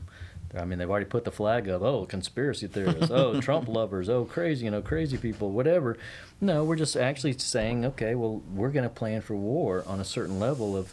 I think we're at war. I think we've always been at war. I think humanity's always been at war, and a lot of it's in the Bible, and maybe as in the days of Noah, they had just gone down the self-indulgent road to the point of they had too much freedom. I don't know, so why the people in Noah's day, and I'm not a scholar as far as I don't know how much the Nephilim had to play in that, and the angels and the aliens or whatever you want to call them. I mean, aliens and angels could be the same thing, but something went wrong back in the day as far as giants and the way the world was going. So. What do you think about the Nephilim? I've been hearing a lot about them things lately. Well, they say that they're supposed to return when the Euphrates River dries up. Okay. And that's in the Bible. And so the Euphrates River just dried up. Did it really? Yeah, just Google Euphrates River, and it's just now drying up. And they say something's going to be released from Earth. Now, if you get into the numerology thing and you start realizing that the Washington Dome, and the obelisk that they have there is the same thing as the Greeks had, or same as the Egyptians had, and it's the same thing London has, and it's all about Osiris and the sun god, and the way the Washington Dome is. It's the 72 is supposed to open some porthole to let the basically the dark forces come out of the earth, or from under the earth, or out of their realm, whatever dimension they're in. Hope not. Well, it's something's happening, because artificial intelligence is coming alive, and there's things that are just a little too weird to explain as far as rituals. Yeah. You see the rituals in music, you see the rituals in Hollywood, you see programming, and you see so many things going back to a darker root. And it's kind of the same thing, but that's me saying again, like, let's just go back to 1922 when, I mean, they're coming out of, in 1890, they just got electricity. Yeah. By 1900, lights were coming on. So that was like, I mean, they were jamming. So but by the time 1904 came out and there was an automobile, you know, they were like, what is going on around here? Yeah. So by 1919, booze was flowing, radio was kicking. They just thought we're at the cusp. Mm-hmm. And so and then boom, Great Depression hit. Yeah. So what got us out of the Great Depression? War. Yeah. What got us, you know, through the war? So I mean, this just shows you how fast. We're at 1929 is the Great Depression. By 1938, we're at war. But I guess the real crazy thing is, I think the first airplane that they made was 1880. So by 1920, that's 40 years. They were up and flying, but by 1938, it was full war with airplanes. Yeah. I mean, it was all barons, and so that's a pretty far leap to go, learning how to fly an airplane, and then 40 years later being at full-on war with airplanes. I mean, that's... So are you thinking that equivalent will be AI fighting our war? It has to be some sort of mega jump again, because we're in this quantum leap all of a sudden. Because if we follow the pattern of things were rocking, which they just were through the Trump thing, everyone was just pretty much happy days for a while there, it was, and now things are getting weird, and now we're looking at a recession into a depression if that happens, which economically it does kind of show that this ultra spinning, and why we can't get control of it is what boggles me. Why I sit there and watch the news and go, how can we get control of this? What's the answer? How do we explain that we don't even need to pay for gas? We have so much oil in Alaska and Texas and anywhere, even in the Gulf, that we don't even have to spend a penny on. We shouldn't even, for 500 years, we shouldn't even have to spend money on quote unquote fossil fuels, because it's right there. And in the 20s, with them, they were digging for oil. They found so much oil in Texas, the ground was turning black, and so the price of oil went to nothing because there was too much of it. Yeah. So then they had to control it. So we have enough oil to really everyone to be on easy street as far as living the way we want to live, but the pressure cooker of housing going up and power bills going up and gas prices going up and all this weird economic stuff, all those signs point to something has to happen. And I don't know if it's a depression or a reset or something, but we have to fast forward into 1940. We're coming out of the war, and America started getting strong again. We had all of a sudden we had a lot of power over whatever went down, because we really don't know the true history of what happened behind the scenes. But America got to work. We started making interstates. You know, refrigerators were coming out. You know, and houses were being built cheaply. And America, I mean, all of a sudden, next thing you know, guess what hits the scene? Rock and roll. Elvis Presley hits it, and rock and roll starts. And then by the 60s, the Beach Boys were out, and everybody wanted a surfboard. You know, I'm sorry, I want to pause on that refrigerator thing. Will you look up like I don't know, 1940 maybe, 1950s refrigerator commercial? Yes. I saw this on social media the other day. That fridge, way doper than the one we have. in there. Really? Yeah, and we have a sick fridge. It was so badass. Like the compartments. Did it have all? Try Let's go with 1940s, 48. 1950s. I think I know what you're talking about. I had all the different like produce holders and stuff. Yeah, like obviously crazy. black and white. The ice machine was badass. Uh-huh. Do a commercial. I'm gonna use the restroom real quick. Good deal. Let's see. It was this lady. Oh, I think it's this one. A woman opens. Yes. Yeah, give me some volume on this. I just saw this the other Look at the day. latch too. Super. I think those are the ones that they were saying killing children. Or we could watch Medina at Chopu getting a 10 on the side. Yeah. Nah, dude, we on fridges right We're now. on the fridge. right now. My footage. Dang. Oh, it might be muted. Is it muted? It's not muted. I just don't think it's volume. Oh, it was just her opening it? I I guess saw a so. full commercial. Let's go back. Let's see if there's anything Let's else. see if there's anything else. Let's go with this one. Maybe that one. 1956. Bess. A place for everything, and everything in its place. That's what I live by. Rule for chips, I should have lived in the Alex? 50s. Pretty sick bike racks. Oh, their bikes are killer. That's the heyday right there. Danny, Oh, he's still on his training wheels. and Charlie. And the Dog. mega training wheels. And that's why America had 5-6 That's kids. the rule No for helmets, number two, obviously. And a mighty useful one it is. A place for everything. That sure helps around my kitchen. Everything in its place. That's easy. Here we go. Frigidaire, cold pantry. Cold pantry. That's what you called it. In your Frigidaire cold pantry, there's a place for all your food. Fresh and frozen, canned, bottled, and wrapped, new bought and leftover. They're all right there, and they're all at your fingertips. Let's start with the most ingenious door in any refrigerator. She's hot, It has special by the places. Spreadable butter, cheese. Look at that butter spot. And a big picture window hydrator for That's fruits and cool. vegetables. It tilts down to show you your supply at a glance. It also lifts out. What? You can take it Wow. over to Like the sink what? for the fresh supply to be washed and put away. This is where we went wrong. Yep. The refrigerators. You can store in here on these big firm shelves that roll all the way out to you. Jeez. That's so you cool. can get at the food and back without moving anything in front. And how about your frozen things? Oh yes, there's a place for them too. In this big food freezer. I wonder how Your much ice that cubes have a was. special place for storage. Look at this ice cube spot. And watch how they get there. You just take out a tray, turn it over, and push. You get a shower of ice. Oh! What? Innovation that excites, baby. Injector?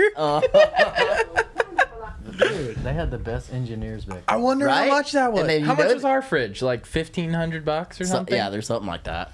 My friend owns a Gulf Coast Appliances, and he just repairs refrigerators all day. They don't even last 4 or 5 years at the most. That probably lasts 50 years. Right? Mm-hmm. Yeah, engineering. Yeah, I like hope that all the layout. engineers are strung up and murdered one day. I mean, they just Thank you guys for watching. there doesn't need to be that many different bolts. I mean, just Yeah. make one bolt for everything. No, this has different bolts. Oh, this has 2 different bolts and 2 different bolts. It's like, just make them. You don't have to make it with all these 15 know. different bolts. Yeah. All right, anyway. I get what you're saying. Well, back then they Make it used to simple. machine most of the parts too, so it was like one big piece of metal instead of all these pieces of metal put together. All right, so if we're in the 1950s and things are awesome, they're raging, they're splurging. I mean, that I'm not saying that couldn't happen again. Yeah. Hey, let's end this episode on that. Because we're a decanter half full podcast. Heck yeah. Could I ask one question? before Yeah, I we end guess. here? As long as it's on that same note. Well, I just wonder, as a person, someone of my generation or the Gen Zers, what, not necessarily advice, but what outlook do you have on our generation being a part of this new shift in time? Well, it goes both ways. I think y'all are blessed in a way that you're new, so you haven't been beat down like our generation was beat down. So I think that y'all have a lot of energy as far as the newness side. I don't think and on the other side, I kind of feel bad that everything's already been done. You know what I mean? I don't think there'll be another LeBron.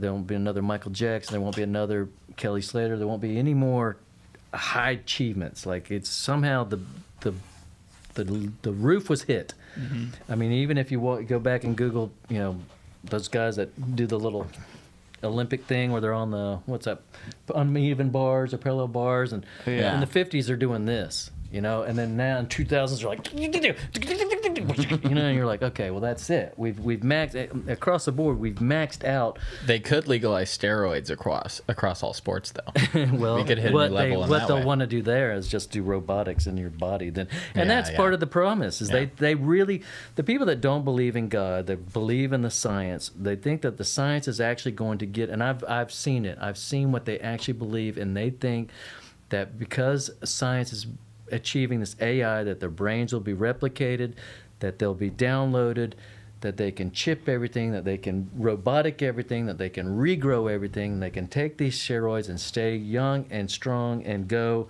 and replace parts and replace everything and regrow everything and live forever.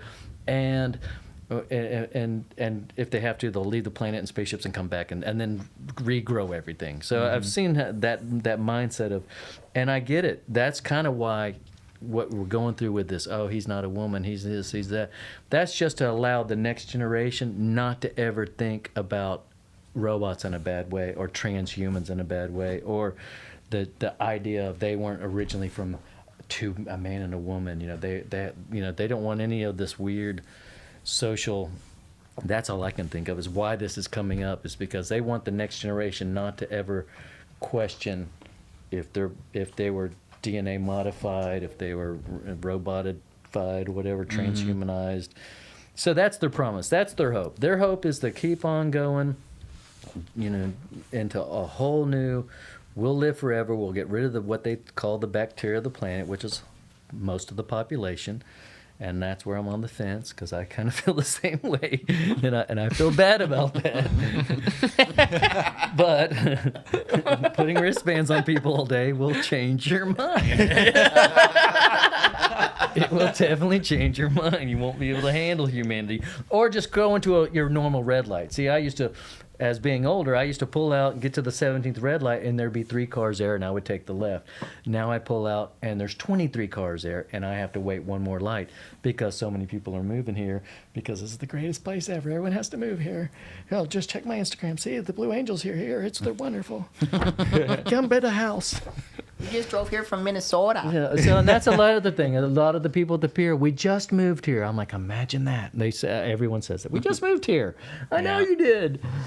So I say all that, I guess, to get back to your question, is the youth has got the newness and the energy, and the humanity will always find a way. You guys will always figure out a way to get through whatever obstacle's coming, and you guys might have it the easiest because you didn't have to be put through what I call the sex, drugs, and rock and roll days of programming, beat down, stress.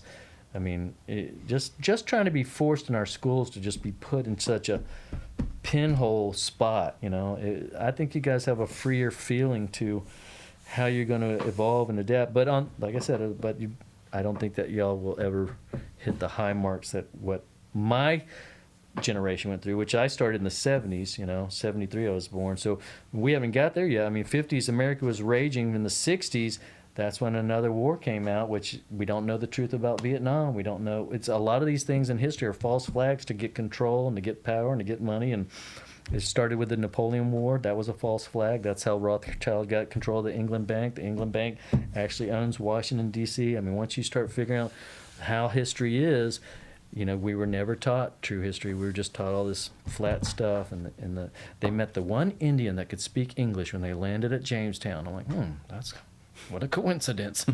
No, that Indian had already been to England. He was already set there with another ship to meet these guys, and all of a sudden, next thing you know, they're all wiped out and they got the plague. We don't know. We don't know the real history. We don't know history because it's being controlled. And I think that controlling is the war, and the controlling is going to continue on, and we have to get churches and communities to group together and get on the same page, and just to wake up and realize we're at war every day with our own selves, with our own depression, with our own problems, with our own goals that we set, and just dealing with our own selves. Then on top of that, accepting and turning and either surrendering to God and giving him all of you, or some of you, or just saying, I'm going to believe a little bit, so that's a whole nother surrender and warfare that you're in, with believing that there's an afterlife and that this world is so temporal and it goes so fast, and there's been already billions of people have already gone through it, and you're just one little speck on the whole program. So you can't, I like to look at it from up above. You look down at all these little humans and everything looks ridiculous, and you don't understand why God even likes them. But we're into the 60s. Drugs hit the scene after the Vietnam War. And the 70s was awesome. It got funky and everything got righteous again. 80s got a little wanged out and weird and punky, and the 90s just started getting heavy metal and grungy. And then 2000s, I checked out. I don't even know what happened. I was into the bars and traveling and partying and surfing, and So here we are at 2010, a big milestone. I think oil spill changed my life when they said Godzilla was coming, and I had to figure that out. I was like, what do you mean they blew it up? What do you mean they knew how long it was going to go? Who shifted power? BP? And it was all England, and it was all money, and that's when my eyes got open to money rules the world, and this is what they play with whatever they want. And then this whole environmental thing is a scam, and you realize, I think when I was so out of touch, I was at such a young age and partying so hard that when I heard there was a guy named Barack Obama Hussein running for president, I laughed so hard I almost fell down. I said, "You got to be kidding me!"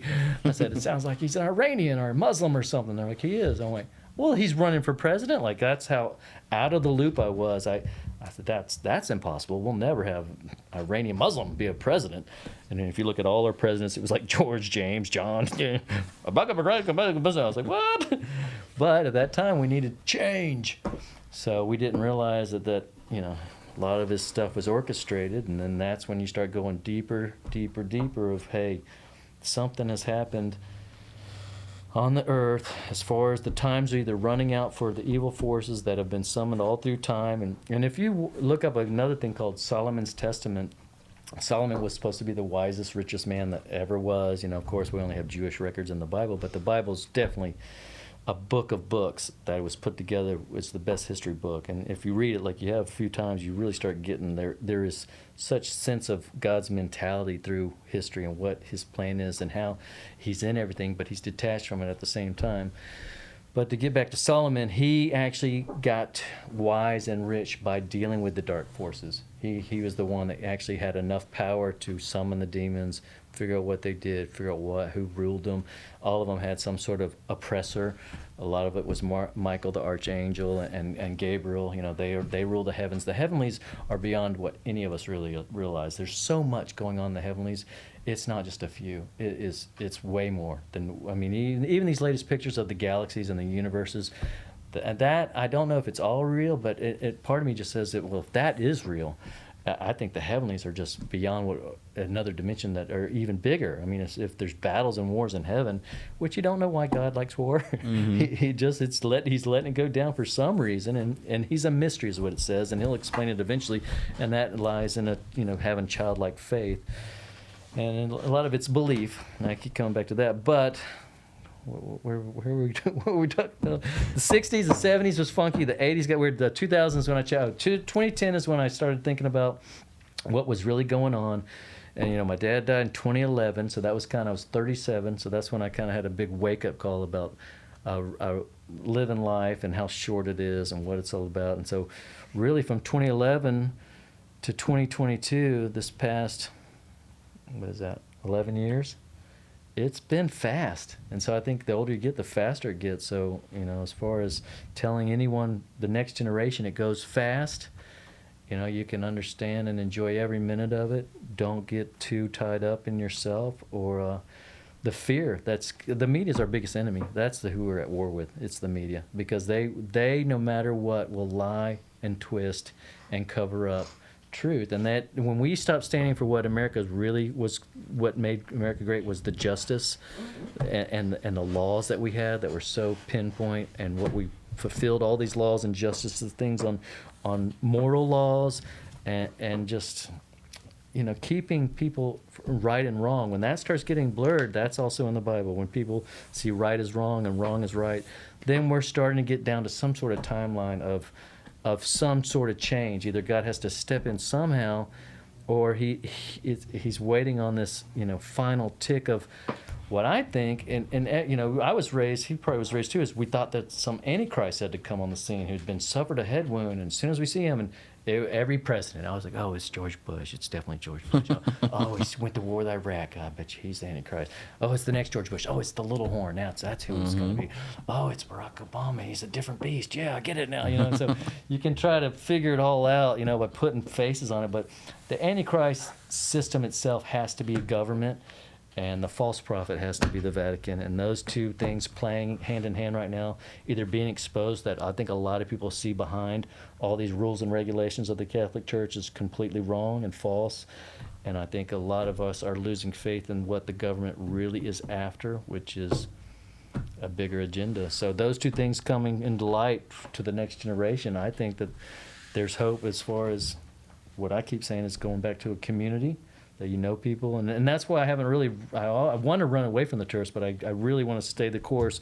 If things do go wrong or if things get weird, I'll be able to ride a bike to you guys' house and say, hey, how y'all doing? You know, do you need a can of beans? I don't know how bad it's gonna get, or you know, how dark does it get before it gets better, or does change happen? Does this, you know, a miracle come out of left field again and wake us all up and get us all right with God?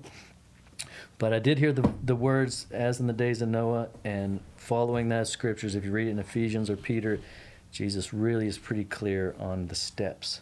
First it was the flood, then it was Sodom and Gomorrah, the third one's my return. And so, Yeah. I don't know when. Yeah. But We'll see. We'll see. We'll see.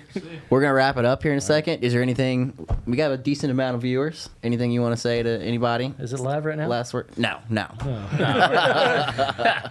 Yeah, the curtain comes back. There's a live audience. Get to know me. No, it's been fun. It's been fun talking a little bit of my little history of my life and telling you my deep feelings and struggles. Yeah, we really appreciate it. Yeah, and I didn't expect to open up as much as I did, but it was good. Maybe it was a little therapy for me, so I appreciate you Dude, guys. thanks for opening up with your talk on depression and alcoholism, because right now, dude, that is an issue with a lot of people, man. Yeah, I can only see why, because I'm at my house and I've got comfort, and comfort's a little dangerous, but I have this comfort of knowing that I can either just go to bed or I can read the Bible. So I've been in younger situations where I didn't have any comfort. I really was just pillar to post, hoping I could crash here or hoping I could stay there. So I'm sure there's a lot of people right there who really don't feel like they have a lot of friends, community, and family. So maybe that's it. Maybe I can just encourage people, read the word, see where God tells you to go, try to get into church, try to really have some hope. And it's hard. I'm not saying it's easy. It's not like I get up Sunday morning and go, yahoo, I get to go to church. It's like 98. Yeah. I got to talk about all these people at church. And then that's my problem. But at least I can just say I'm working on it. And God works on you. I mean, he meets you halfway. And it's not easy, but he pushes you and presses you, because he wants you to just enjoy heaven. Anything that you want on this earth, any goal that you might have, any dream you might have, it's only to set you up for what heaven is going to be. Even if you get the 11 titles or you write the #1 songs across the board, it's not there. It's as far up as you can go in this world, but it's only setting you up to get ready for heaven, which, I have friends that don't believe in heaven. They think that heaven's right here on earth, and that would be cool if it is. I want to stay surfing. I don't hear about water up in heaven. I don't want to go if there's no surf. But if I get into heaven, I'll be stoked. So I'm not saying heaven's everything, as far as that's all you gotta depend on. I mean, you gotta depend on being a good person and trying and growing and that's hard to see when you're young. You don't realize that you're going to learn and grow so much in such a rapid rate. But when you're young, you can just have fun. That's what's cool about it. And I had fun. I got to do some cool things. And I just hope the surf comes up. Amen. Where's our storm at? So flat. Well, last year we had great surf. We had surf all the way. We had Grace, we had Fred, we had Isola. I mean, this August last year we were catching great big surf, and so it gets but the summers are hard here. You really gotta knuckle down and kind of get through them somehow. I can't skateboard anymore, but it looks like you guys got music, things to do, so you're stoked. Yeah. Well, thank you again for coming buddy. on. We really appreciate it. I'm stoked you guys surf. Y'all are really all good surfers, man. I like seeing you guys in the water. Man, I appreciate it. Even though Nick, you ran me over once. I'll never forget it. I know, man. My back still hurts. That was dude. I forget, that was bad, man. I hit you hard. My bad, dude. My worst nightmare as a Grom. Don't hit Yancy. I took it pretty good. I was like, he's saved. I was waiting for it. I was like, we're gonna have to go on the beach. He's gonna choke me out. That's a deal, man. But God gives you new chances every day. That's what I want to end it on. And as bad as it might feel, just keep trying. There you go. All right. Beautiful. All right, guys. Thanks, man. Yeah, man. Stoked. All right, everybody. Thank you for watching. Thank you for subscribing to this channel. Maybe dropping a comment. We are twice a week. Let's have a chat. Woohoo!